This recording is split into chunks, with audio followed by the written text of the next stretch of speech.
ఉంది. అదేవిధంగా నీ కుడివైపు పెట్టరా అంటే అది కూడా చెప్పలేదు.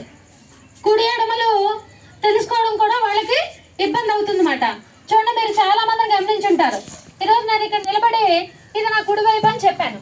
మీకు కుడివైపు ఏది అని వాళ్ళని అడిగితే అలా చెప్పకుండా మన ఆ వైపు తిరిగి ఇదే మా కుడివైపు అని చెప్తూ ఉంటారు. గమనించారా ఎవరినైనా అలాగా? ఇప్పుడు రైట్ సైడ్ లెఫ్ట్ సైడ్ కూడా తెలియనటువంటి సందర్భాలు ఉంటాయి. ఇవన్నీ కూడా మనకి అభ్యసన వైకల్యాల్లోకి, అభ్యసన లోపాల్లోకి వస్తాయి అన్నమాట.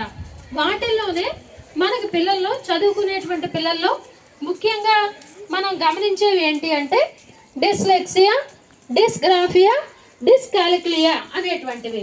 ఈ డిస్లెక్సియా అనేటువంటిది ఏంటంటే మాట్లాడలేకపోవడం, అంటే వాళ్ళు ప్రొనౌన్సియేషన్, భాష అనేటువంటిది ప్రదర్శించడంలో కొంచెం ఇబ్బంది పడడం అనేటువంటిది. అదేవిధంగా చదవడంలో కూడా ఇబ్బంది పడతారు అన్నమాట. ఇది చదవడంలోనూ భాషని వ్యక్తీకరించడంలోనూ మనం ఇబ్బందులు ఎదుర్కొన్నట్లయితే అది డిస్లెక్సియాలోకి వెళ్తుందన్నమాట. అయితే ఇది మనకి అభ్యసన వైకల్యాల్లో 80% మంది ఈ డిస్లెక్సియాతో బాధపడుతూ ఉంటారు. వీటిలో కొంతమంది డిస్గ్రాఫియా, కొంతమందికి డిస్కాలిక్లియా ఇలాంటివి ఉంటాయి అన్నమాట. డిస్గ్రాఫియా అనేటువంటిది ఏంటంటే రాయడంలో ఇబ్బంది పడ్డాం. వాళ్ళ మనసులో ఒకటి చదువుకుంటూ ఉంటారు, బట్ రాయలేకపోతారు అన్నమాట. అది ఒకటి. రాయలేకపోతూ ఉండడం అంటే వాళ్ళు అనుకున్నది మీరు చదివింది రాయలేకపోవడం అనేటువంటిది డిస్గ్రాఫియాలోకి వస్తుంది. అంటే ఐ హ్యాండ్ కోఆర్డినేషన్ అంటారు. బోర్డు మీద చూసి మీరు రాసుకోలేకపోవడం. అదేవిధంగా మీకు రాయాలని మైండ్లోకి వస్తూ ఉంటుంది, బట్ మీకు చెయ్యి సహకరించదు, పెన్తో మీరు రాయలేకపోతారు. అదేవిధంగా డిస్కాలిక్లియా అనేటువంటిది చూడండి, ఇది మీరు గమనిస్తూ ఉంటారు. ప్లస్ చాలా మంది ఇంటూగా రాసేస్తూ ఉంటారు. 3+4 ఎంత అంటే 7 అని చెప్తారు నోట్తో, కానీ రాసినప్పుడు ఏమని రాస్తారంటే 3 × 4 = 7 అని రాస్తారు. అది ఎవరైనా రాస్తున్నారా అలాగా? అంటే ప్లస్కు బదులు ఇంటూ రాయడం, అలాగే 6కు బదులు 9 రాయడం, అదేవిధంగా బికి బదులు డి రాయడం, ఈ రకంగా రాస్తూ ఉంటారు అన్నమాట. ఇవన్నీ కూడా మనకి డిస్కాలిక్లియాలోకి వస్తాయి.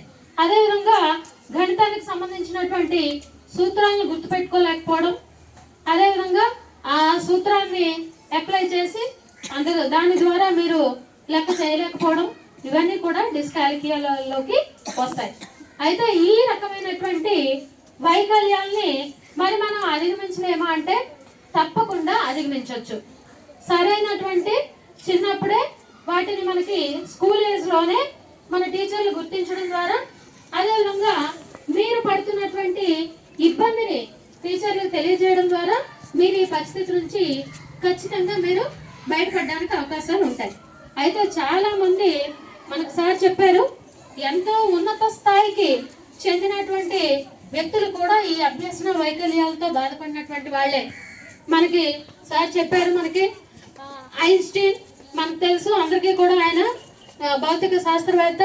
మరి వారు కూడా అభ్యసన వైకల్యంతో బాధపడినటువంటి వాళ్ళే.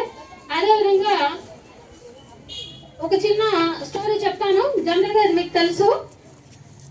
ఒకసారి ఒక పిల్లవాడు స్కూల్ నుండి బాధపడుతూ ఇంటికి వచ్చాడు, ఒక లెటర్ పట్టుకొని అని చెప్పేసని, రేపటి నుంచి నన్ను స్కూల్కి రావద్దన్నారు అని చెప్పేసని ఆ లెటర్ తీసుకొచ్చి ఇచ్చాడనమాట. అయితే అది వాళ్ళ అమ్మ ఆ లెటర్ తీసి చదివింది మొత్తం అంతా కూడా. ఆ లెటర్లో ఏమని ఉందంటే, మీ అబ్బాయి ఏది చెప్పినా కానీ అసలు దేని మీద కూడా ఏకాగ్రత కుదరట్లేదు, తెలివితేటలు లేవు మీ అబ్బాయికి, అసలు ఏది ఎంత చెప్పినా కూడా రాదు. ఇంకా మీ అబ్బాయి ఇలా జీరో కింద ఉండిపోవడమే, ఇంకా చీకట్లో ఉండిపోవడమే. మరి మీ అబ్బాయి స్కూల్కి కూడా పనిచేయడు, ఇంకా చదువు రాదు, మేము ఇంకా చదువు చెప్పలేము, మరి మా స్కూల్కి అయితే ఇంకా పంపించొద్దు, ఇంకా ఈ అబ్బాయికి ఎక్కడికి వెళ్ళినా కానీ చదువు రాదు అని చెప్పేసి ఆ లెటరు ఆ టీచర్ రాసిస్తారన్నమాట. ఆ లెటర్లో అలా ఉంటుంది.